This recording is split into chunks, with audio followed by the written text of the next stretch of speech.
Hello, I'm Sherry Zabriskie with Legal Search Solutions. Legal Search Solutions is Florida's premier legal recruiting firm, partnering with top law firms throughout the state to assist with all of their hiring needs. In my role, I'm a senior recruiter and director of support staff, recruiting primarily working the Florida market. I have specialized in placing paralegals and legal assistants for close to 20 years. Before becoming a recruiter with Legal Search, I was a practicing certified paralegal. This experience makes me uniquely qualified to help you find your next great job opportunity. Since I have personal experience working in a law firm, I understand the challenges and what it takes to be successful. I am passionate about trying to find the best fit for you. I'm all about building relationships with my candidates, and unlike many in our industry, truly care and have the best interest at heart. While I cannot promise you your dream job, I can say that nobody will try harder or care more about you and your future. I have the honor of introducing Judge Nicole Menz. She began her legal career working as an assistant state attorney in March of 1995. She spent nearly 9 years as a prosecutor before opening the law office of Menz and Batista. While in private practice, Judge Menz handled criminal defense, family, and civil cases. Judge Menz is board certified in criminal trial law. She was elected to Indian River County judge in November of 2018 and took the bench in January 2019. As a county court judge, Judge Menz hears half of all county criminal and half of all county civil cases.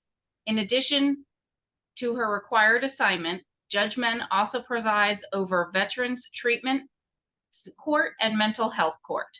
Give a warm welcome for Judge Menz. Good morning or good afternoon. I don't know when you all are going to be watching this presentation, but I'm Judge Nicole Menz. Thank you all for having me. I must say this is not my best format of delivering information to people. I'm one of those people that likes to move about and interact, and so I'm going to do my best with just a Zoom presentation. I'm going to pretend that you all are out there and smiling and nodding and just having a great time. I'm one of two of Indian River County's county court judges, and in addition to my regular assignment, I have the privilege of presiding over our mental health court and our veterans treatment court. I'm going to be talking a little bit today about our problem-solving courts, what those are, how you get in, how they benefit those that are participating in the program, and most importantly, how they keep our public safe and save taxpayer dollars, because that's really what we are all concerned about. So hopefully you'll enjoy this. You'll get some beneficial information for whatever areas of practice that you participate in. And any feedback you want to give me, just raise your hands and I'll call on you. Let's get started. All right, so what are problem-solving courts? Well, it's really a different philosophy. It's a different way of thinking of cases in our criminal system, and it's really where the idea of treatment and justice kind of combine. These courts are totally separate from what our criminal dockets typically are, and it's an alternative to having people adjudicated guilty of both misdemeanors and felonies, allowing individuals not to have a criminal conviction on their record, and it's also a way to significantly reduce jail population. What the problem-solving courts do in general is it offers those individuals that are participating, it gives them accountability for their actions, it requires that they undergo intensive supervision, there's drug testing when appropriate. We provide treatment for any substance use disorders, any mental health conditions, and are trying to treat trauma as well. What we found, and this is all based on evidence-based practices, is that we found that these problem-solving courts overall reduce recidivism. The individuals that successfully complete our programs are less likely to reoffend. And that's really what we want to have happened. We want to be able to treat any underlying condition so that we do not see these people back in our courtrooms. It also increases public safety because they're not out reoffending. And as I indicated, it saves us taxpayers because we're saving the expense of their time in jail. This is kind of how we came about. In the late 80s in Miami, Dade County, they were noticing the explosion of the cocaine era. Some of you, if you're old enough, may remember the famous movie Scarface. It's Al Pacino, and he plays a drug lord down in Miami, and it kind of glamorizes the cocaine trade in Miami. It's also the source of one of the most famous lines in any movie, "Say hello to my little friend." I don't know how many old people we have like me, but Scarface is typically what we thought of as drug running in South Florida. Miami-Dade obviously recognized that, and they actually started the very first of the problem-solving courts. They started drug court. Now, nationwide, there are 3,800 problem-solving courts, and those problem-solving courts now span the entire United States. They also have gone over to foreign countries. There is a national organization. It's called the National Association of Drug Court Professionals. It's the umbrella organization that actually services all of the problem-solving courts. Fun fact, they have an annual conference, and each year about 8,000 attendees come from all around the world to discuss problem-solving courts and how to make these courts better. The most common types of our problem-solving courts are drug court, mental health court, veterans treatment court, and those are the three that you all probably have heard of. What these courts do, as I indicated, is that it helps to lower our jail population. It also provides individualized intervention for those individuals that are suffering problems. Oop, I might have clicked too far. In Florida, currently, we have 182 problem-solving courts throughout the state. The majority of those, as you can see, are adult drug courts. But then it goes down. We have juvenile drug court. We have dependency drug court. There are 4 DUI courts. Those are located on the west coast of Florida. We have 32 veteran treatment courts, 34 mental health courts, 32 early childhood courts, and that might be a court that you're not familiar with. We'll talk about it a little bit later. Here in the 19th Judicial Circuit, we have started our first pilot early childhood court, and we've started that out in Okeechobee, and I'll talk to you a little bit about that. Those of you that practice in the area of dependency or family court might find that early childhood court interesting and maybe beneficial to you depending on your client base. And we do have 2 juvenile mental health courts. The trend now that we are seeing, while we don't have any in Florida yet, I expect that these will be coming shortly.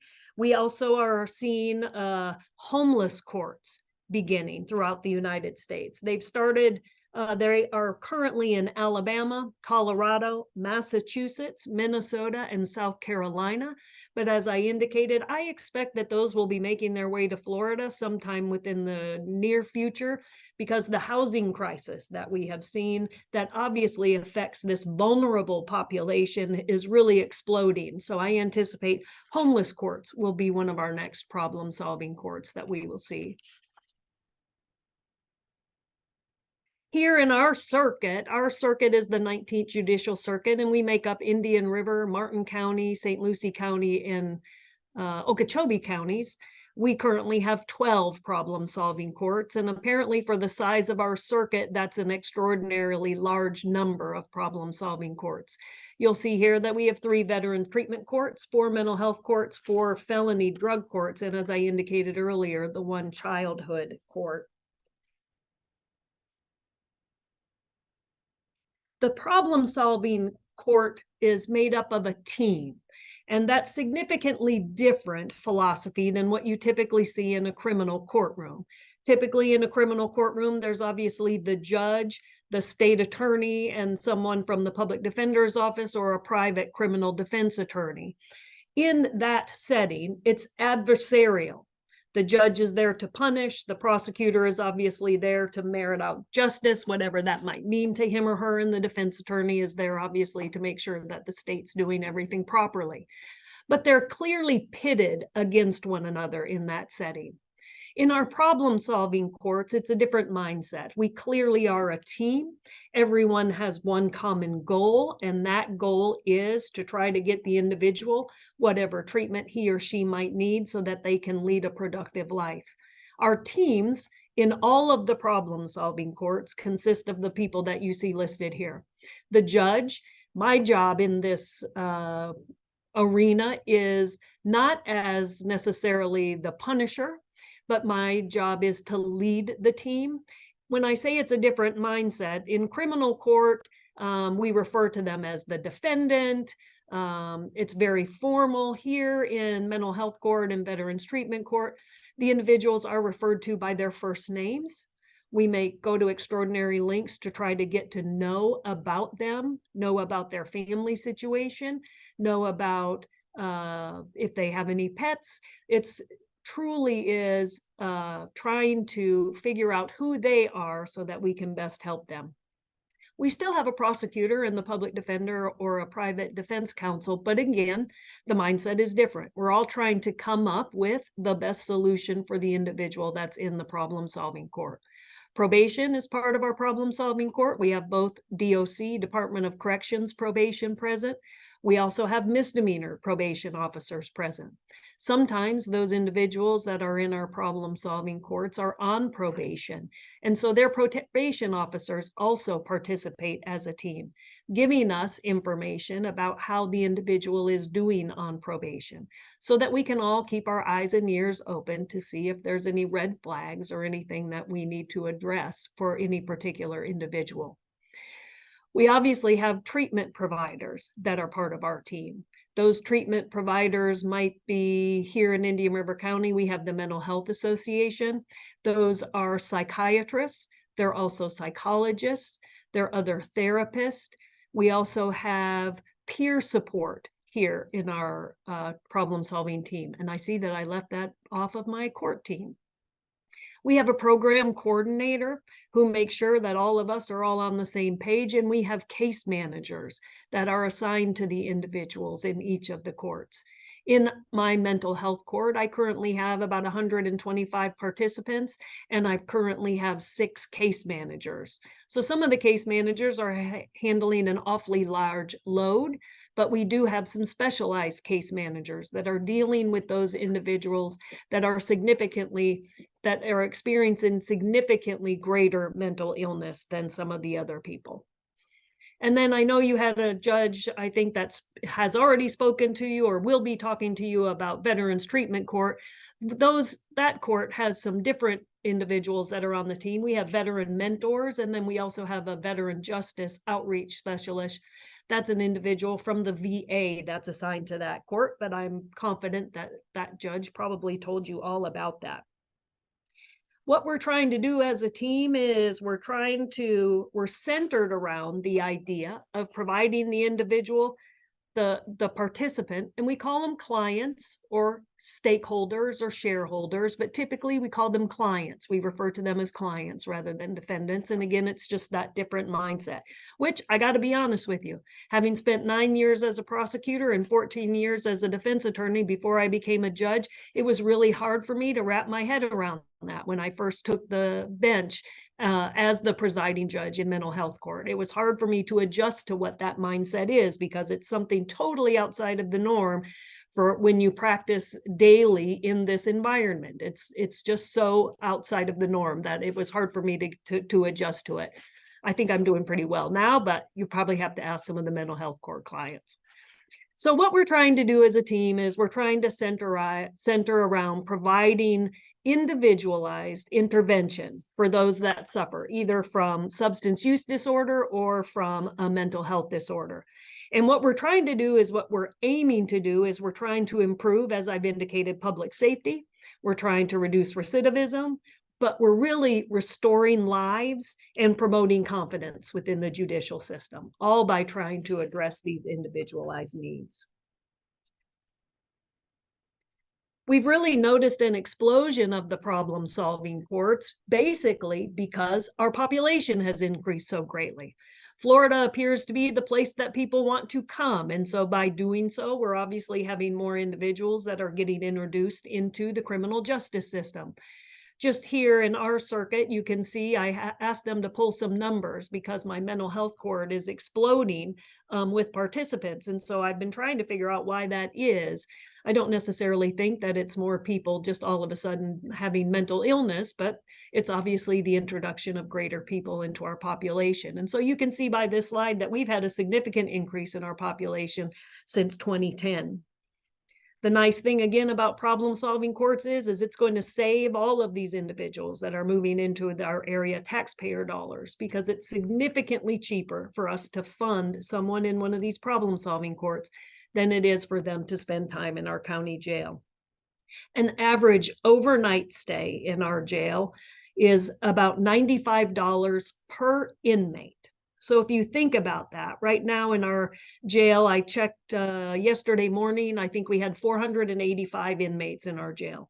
Those individuals are in the jail either waiting for their case to be resolved. The vast majority of the people in the jail are there because they are waiting for their case to be resolved. They don't have an ability to post bond, so they're just waiting. Then fewer are there because they've received a jail sentence. So each one of those people is costing us $95 a day. And as you can imagine, the individuals that are participating in problem-solving courts is a very vulnerable population. They don't have an ability to post a bond in the vast majority of the cases. So problem-solving courts help to reduce the jail population because we're able to get those individuals out of the jail and to place them into our problem-solving courts. This will just give you a little bit of an idea of how much our courts cost. Felony drug court, here in the 19th Judicial Circuit, you can see what it is that we're spending on average per participant. So per participant, by the time you add up all of the fees, it ultimately ends up costing just a little less than $5,000 a year. Those costs are typically paid by the participant if they are able. Sorry about that. One of my bailiffs just came in. If you happen to see me wave my arms, I haven't lost my mind. I was just letting them know that we're filming something. So the vast majority of those costs are paid by the participant if they're able. However, we do have funding sources for those that are not able to fund their own treatment. We do send people to inpatient treatment facilities, and if the individual has insurance, we try to get them to a program that their insurance will pay for. But if not, we have funding sources through our county. We have a drug abuse trust fund, and some of you may have heard about the settlement with with regard to the opiate crisis. So we have opioid abatement funds now that are available that we can use to help reduce the costs for those people participating in drug court and mental health court. The courts are inclined to be inclusive. We want to include anyone regardless of their ability to pay. And so that's what we're striving for. As I indicated, participation in problem-solving courts significantly reduces recidivism. Here you can see that the average recidivism rate for mental health court and for veterans treatment court, all of the courts are right. Veterans mental health court is only 8%. Will reoffend within 2 years of graduation. Veterans treatment court, that increases up to 27%. And 20% for drug court, all within 2 years, significantly less than what the national rate of recidivism is for those people that have not received any treatment at all. This also gives you a typical idea of how much money we're saving based on the participation in problem-solving courts. Rather than spending a significant period of time in jail, we're letting them out. And as you can see here, for every $1 we spend just in drug court, that's saving our county $9.50. The other thing, and oftentimes what people don't think about is this vulnerable population is coming to us, and several of the females we find are pregnant. We obviously want to reduce any serious physical impacts on the child, and this gives you an idea here of how we're going about doing that and how we're helping save money with regard to medical costs. If you are born And if a child is born and they are experiencing, if they test positive for some amphetamine and opioid, it can be any number of things. The average stay for that baby now is about 16 days versus a baby that's born healthy, that average stay is 2 days. So by participating in this program, we're able to catch those individuals. We're able to give them the care that they need, the encouragement that they need, the treatment that they need, so that they will not, hopefully, give birth to a baby that experiences any signs of testing positive for any chemical substances. So what you see here is what the savings equate to is almost $6 million a year if we can prevent babies from having been born with testing positive from any controlled substances. As I indicated, it's a whole different mindset in our problem-solving courts. And what we try to do is we try to set goals for these individuals. You have to keep in mind from drug court and in mental health court, we're dealing with a wide range of individuals that are experiencing a wide range of levels of illness. I have individuals in my mental health court that are schizophrenic. When they come in front of me, they're unable to do anything other than nod their heads or say yes or no. They're that sick that they just can't possibly communicate. After a few months, they kind of come out of their shells. Sometimes they'll come right up to the bench because they feel more comfortable, the environment. And as you can imagine, with bailiffs and everybody else around them, that tends to trigger them. And then I have people in my mental health court that suffer from depression. So those individuals are obviously out there living their lives and their mental illness is significantly less. So on this broad spectrum, which is why we have to have individualized treatment. So what we're trying to do for these people is we're trying to set short-term goals, and then we're trying to set long-term goals. Obviously, the biggest long-term goal is that we want them to be able to live the best life that their mental illness provides for them. So for some people, that might mean just taking their medication and being successful living in a group home or a sober living home. For others, that's going to mean getting medicated, getting a job, and going out and living on their own. So in the beginning, we just try to set small goals. We're just trying to get them to come to court. We're trying to get them to commit to their treatment plan. We're trying to get them to be honest with the court. I encourage them, if you've used a substance, let me know. It's better for you to tell me than for me to find out on a drug screen. If you tell me, that's part of the treatment process. You're owning up to, you're taking accountability for your actions, and then we can address it as a team. Versus if you're in denial and continue to test positive, then we're going to go down a different road. We all know in the industry that there's going to be relapses. We know that it's a marathon, it's not a sprint. And so we're set up to address those things. So we have these short-term goals, and then we obviously have distant goals that we're going to strive to at the end, which is, hopefully you're going to abstain from any use, and you're going to continue to work the program even after I'm not looking over you every 2 weeks.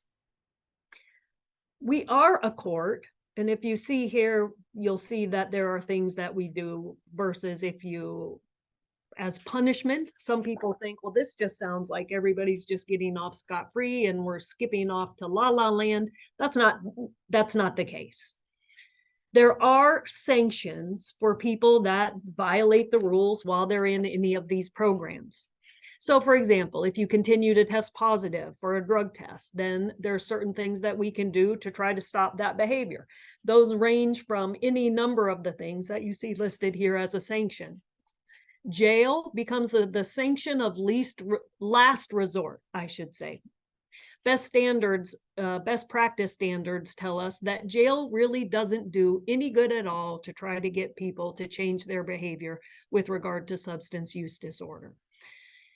It also, best evidence has indicated is that really the last place we should be putting people if they are significant, going to be able to go through significant withdrawals. So we use jail as a last resort. When there's nothing else that I can do, all day community service hasn't worked, increased drug testing hasn't worked, increased treatment hasn't worked, then you'll have some time in jail. And then the ultimate sanction would be that you were unsuccessfully terminated from the program. The reason why that becomes important is because if individuals complete these programs successfully, the charges against them get dismissed. So that's great incentive to complete the program. But sometimes I have to unsuccessfully terminate individuals from the program. It happens quite frequently if people just don't want to change their behavior. I want to tell you a little bit just about some specifics with regard to drug court and mental health court while I have a few more minutes here. In drug court, we're targeting criminal defendants who obviously have alcohol and other drug dependencies. The Supreme Court of Florida adopted the standards, and they did that under the same umbrella that I was indicating before, the National Association of Drug Court Professionals. Those individuals that have a felony drug charge are eligible to come into drug court. Now you're thinking to yourselves, that's got to be a whole lot of people. And you're right. And it used to be that it was more restrictive. It used to be if you were previously convicted of a felony that you were not eligible to participate in drug court. The Florida legislature recognized, I think it as a result of the significance of the opioid epidemic, that there are several individuals that have prior felony convictions, perhaps from many years ago, that continue to reoffend. And in all likelihood, it's probably because they never got the treatment that they needed for the substance use disorder. So the law recently changed that now provides, even if you have had a prior felony conviction, you're eligible for drug court. And so that is also expanding the number of individuals that are participating in drug court now. In the past 3 years here in the 19th Judicial Circuit, we have spent a total of over $402,000 funding just the drug court here in the 19th Circuit. That funding, what we're spending that money on is drug testing fees, treatment costs, and housing. And that's just here in our circuit. That's the amount of money. But you can see here on the slide the number of people that have participated and the number that have graduated. As I indicated, not all graduate. Some end up getting terminated from the program. These are just our statistics for Veterans Treatment Court. But again, I know somebody else is addressing that. So let me move on here to Mental Health Court. Some of the issues that we're facing in Florida is we are third in the nation for the rate of incarceration. So that's the number of individuals that we are presently housing in our jails and or our prisons puts us in the number 3 throughout the United States. Currently, there are over 125,000 mentally ill that are presently booked in our jails and our prisons, and 23% of those are classified as severe or persistently mentally ill. As a general rule, the mentally ill offenders spend twice as long in jail, and it costs 3 times as much to house them because they have to be housed in a special unit. These are our mental health court statistics here in the 19th Judicial Circuit, and you can see how many we presently are having in each of our courts. Mental health court is for persons that are diagnosed with a severe mental illness or developmental disability, and they've been charged with either a misdemeanor or a felony. I want you to know, violent felonies. Not everybody is eligible to come into mental health court and or drug court. People have violent felonies, they're not going to be allowed into mental health court unless they are found to be not guilty by reason of insanity or have been adjudged incompetent by a doctor. Mental health court, the therapeutic approach, which provides case management, therapy, and other services designed to promote involvement in treatment and to improve our clients' overall quality of life. It really gives these individuals an opportunity to partake in services that they probably would not have on their own. This is our newest court. I just want to touch briefly on this, our early childhood court, and it's for those individuals that are in the dependency realm.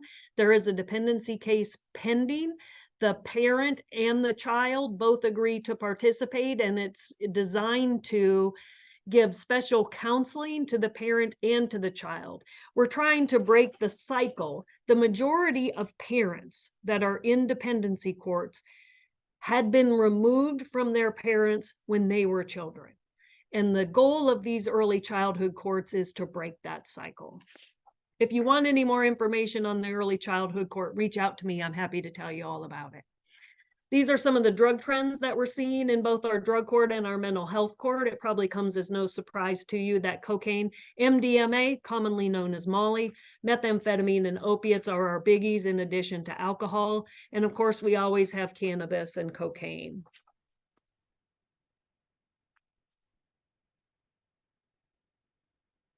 This is how you come into drug court and or veterans treatment court. You can come in as a condition of your bond. You can come in as a diversion, meaning that you enter a plea to your charge, and if you successfully complete the program, your charge is dismissed. Or you can come in as a condition of probation or community control as part of your sentence. That just tells you where to find that. And then same thing for mental health court. Mental health court, it's the same. Or also, if you have been found incompetent to proceed with your criminal charge, you're automatically going to come into mental health court. There, in addition to everything else we also provide classes to try to restore competency if a doctor has indicated that they think that there's an ability to do so. And I'm supervising those people that are not guilty by reason of insanity. People that have been found not guilty by reason of insanity, they're going to be in my mental health court for probably forever. I have an individual in mental health court now. He was found not guilty by reason of insanity on a first-degree murder charge.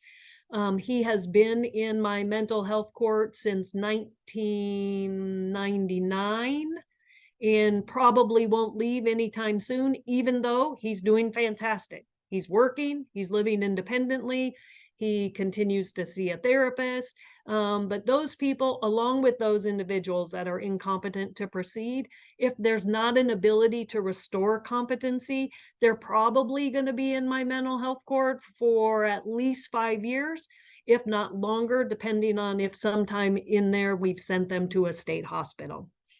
So how it works is you obviously have to have an encounter with the criminal justice system, meaning there has to be an arrest.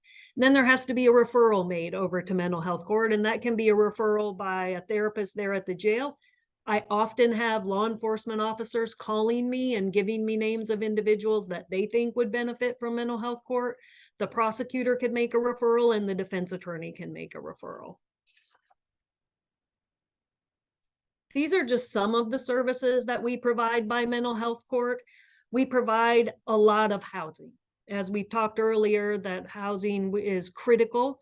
We have a significant lack of housing for these this vulnerable population. And so we provide group homes, housing for them. We provide sober living for them.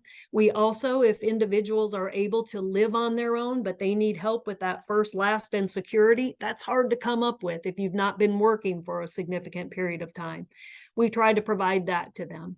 We obviously provide psychiatric appointments, and we provide medication management. We also provide funds for medication if somebody does not have the ability to pay for that. We're providing therapy, case management, and psychosocial rehabilitative services. Another thing that we do, in addition to obviously treatment for substance use disorder, is if some of these individuals would qualify for SSI or SDI, so our case managers start the paperwork for them to do that. A lot of these people are incapable of doing that paperwork on their own, but they desperately need those funds. Same thing for food stamps. That's all part of the collective team effort to try again to get these people to live their best lives and to get them out into the community thriving if it's at all possible. We do refer them to job training, vocational training, and those individuals that are employable, we get them jobs. This is a little bit more about the eligibility for early childhood court. I'll let you all just take a look at that. As I indicated, you have to have been referred into the dependency system. I know my time is winding down. I just wanted to end with this. Oftentimes people ask me is like, well, is that justice? It sounds like people just get to commit crimes and they just get to go about willy-nilly. Well, justice comes in a couple of different ways if you think about it. It doesn't always mean punishment, but rather sometimes it means doling out and reaching the right result.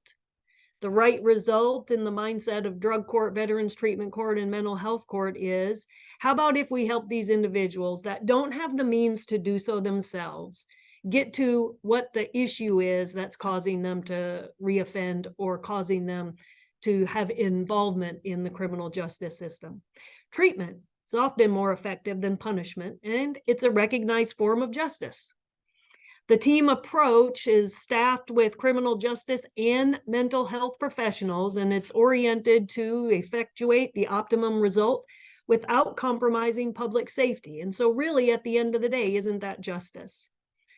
We found that the effectiveness of treatment, it reduces drug use, it reduces abuse and neglect, it reduces crime by reducing the recidivism rate. It saves taxpayer money. It increases those individuals' employment prospects, thus making them productive citizens in our community, we hope, at the end of the program. So, is it justice? I think so. I think we're doing a good job meriting out or distributing out justice. With that, I'll take any questions. Just kidding. Thank you all so much for being here. I hope you let me come in person someday. I'm much more fun and engaging. Thank you very much.